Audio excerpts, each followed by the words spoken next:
US and Russian diplomats meet for second round of talk with Ukraine off the agenda.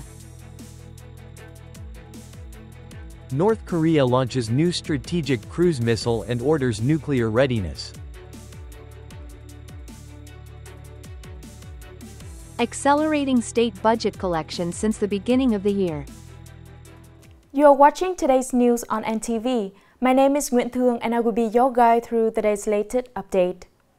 Diplomats from Russia and the United States meet for the second round of talks since US President Donald Trump took office. The meeting, which took place in Turkey, aimed to discuss the normalization of embassy operations in an effort to speed up the process of improving bilateral relations, but the issues of Ukraine is not on the agenda.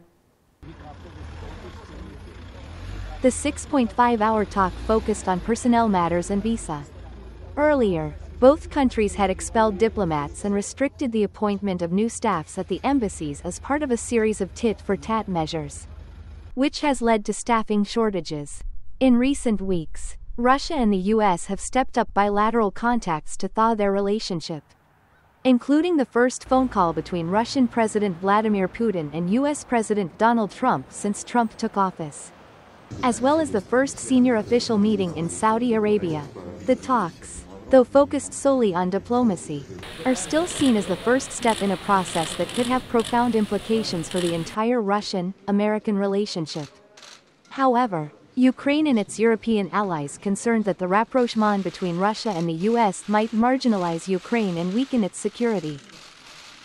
North Korea's Central News Agency KCNA reported that its leader Kim Jong-un supervised a test launch of strategic cruise missile and ordered full readiness to use nuclear attack capacity, which would ensure the most effective defense for the country. The missile launch took place in waters off the western coast of the Korean peninsula as North Korea focuses on developing cruise missiles capable of carrying nuclear warheads. News about the missile test comes amidst Kim Jong-un's visits to military academies, emphasizing the importance of loyalty and training for young officers. Kim reaffirmed that North Korea's nuclear attack capability would be remained at a high level to protect the nation's sovereignty and security in the long term. Although he did not directly target any specific country, Kim's statements indicate that Pyongyang continues to maintain a hardline stance against the US and South Korea. The Vietnam and China Coast Guard forces conducted their first joint patrol of 2025 to maintain security and order in their mutual waters and ensure that their citizens comply with laws. The joint patrol took place in the northern waters of the Gulf of Tonkin, near the border of Mong Khai City in Quang Ninh Province, Vietnam, and Dong Hung City, Fangchungang City in Guangxi Province, China, covering a distance of 120 nautical miles. This area is significant for import-export activities and trade between Vietnam and China. It is also an area where illegal activities such as smuggling and human trafficking often take place. This marks the fifth joint patrol since 2024, with both nations' Coast Guard forces conducting quarterly operations to maintain maritime security and strengthen law enforcement cooperation at sea. Coming up next are some updated news.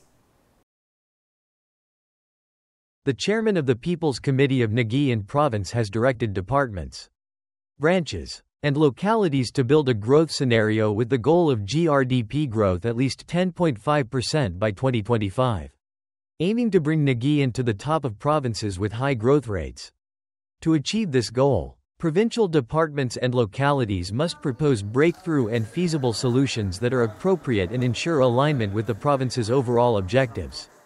The province also established 5 working groups to promote key sectors such as industry, agriculture, services and budget revenue. The goal is to help Nghệ An to speed up, have breakthrough and accomplish its socio-economic development targets during the 2021 to 2025 period.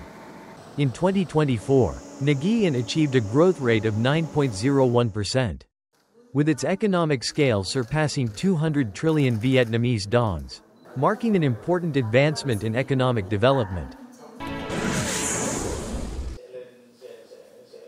The Airports Corporation of Vietnam, ACV, set to invest nearly 1 trillion Vietnamese dongs in projects to renovate and upgrade Vinh International Airport. The project will be carried out in stages consisting 3 key works. This includes the renovation of the runway and taxiways, which is expected to be completed in 2025, the upgrade of the domestic terminal to increase passenger capacity to 3-3.5 million people per year by 2030, and finally, the expansion of the aircraft parking area, which is also expected to be completed by 2030. To ensure progress, ACV has requested the cooperation of the People's Committee of Nghệ An Province in land clearance and compensation matters, particularly regarding the military land area needed for airport expansion. The Vietnam Tourism Stimulus Program for 2025, themed Vietnam, Travel to Love, has been launched by the Ministry of Culture, Sports, and Tourism to attract international tourists. One key highlight is the visa exemption policy for citizens of Poland, the Czech Republic and Switzerland from March 1 to December 31, 2025, allowing them to stay for up to 45 days. To attract visitors, many incentives will be deployed, including discounts on sightseeing in tourist areas, transport services, accommodation, dining, shopping and entertainment. The 2025 Tourism Stimulus Program is part of efforts to achieve the goal of welcoming 22 to 23 million international visitors and 120 to 130 million domestic tourists.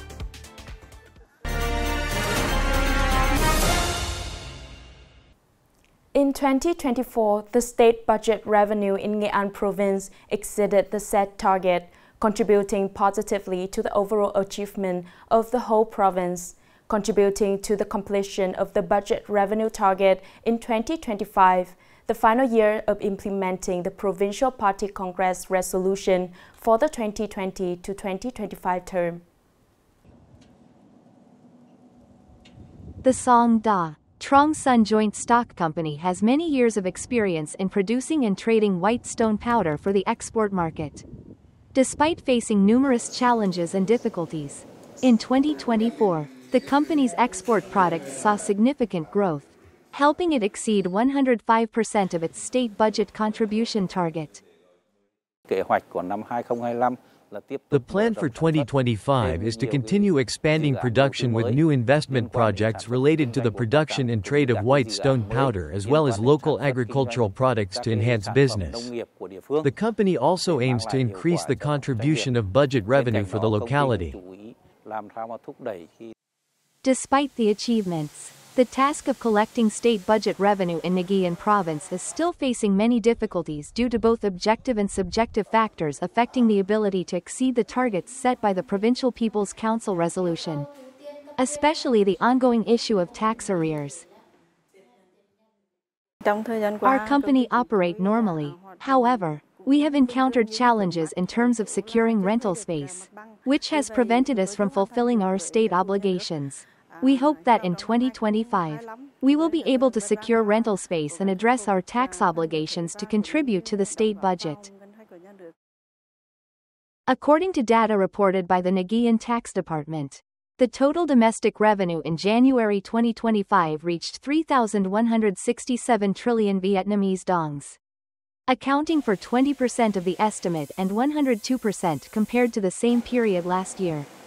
This is a positive sign, marking a favorable start for the state budget collection efforts in 2025, with the potential to exceed the set targets. The last news has ended our bulletin today. Thanks for your watching and see you next time.